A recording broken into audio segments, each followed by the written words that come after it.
Some other perspectives we also want to take into consideration when trying to lose weight is ensuring that we get adequate sleep. We know that when we have a poor night's sleep, we are more inclined to want to go for those higher hyperpalatable type foods, so the high calorie type foods, usually the carbohydrate and fat type foods that taste really good in order to try and pick ourselves up. But the reality is we just need to target and focus more on our sleep.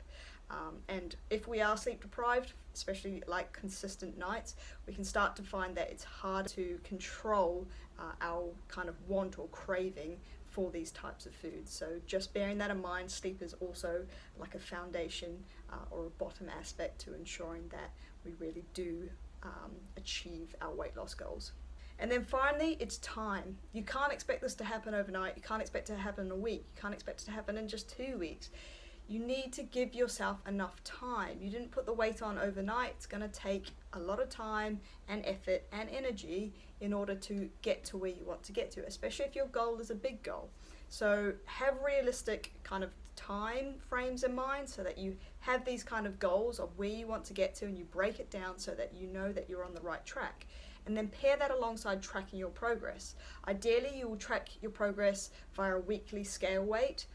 We know that a weekly scale weight won't always show everything, so there can be fluctuations, and we need to kind of ideally have some other forms of measurement. So I also highly recommend taking photos, and also if you can take some tape measurements, so such as maybe a waist measurement, and that will just allow you to have a few tools that gives you more information for you to be able to track and see how progress is going. There's also other ways you can kind of track your progress, such as how you feel, how your performance is going, potentially in the gym, but also how clothing feels. If all of a sudden your coat feels loose, or if your trousers feel loose, then these are all really, really good indications that you are on the right track. So I want to finish this video just by kind of recapping what my goal as a coach is. My goal as a coach is to get all clients to a point where they can make meals based on their individual energy, protein, carbohydrate, fats, and fiber requirements. This allows them to have the freedom to insert different foods to meet their needs and suit their lifestyle and enjoyment. This creates a sustainable approach to nutrition while providing a healthy lifestyle.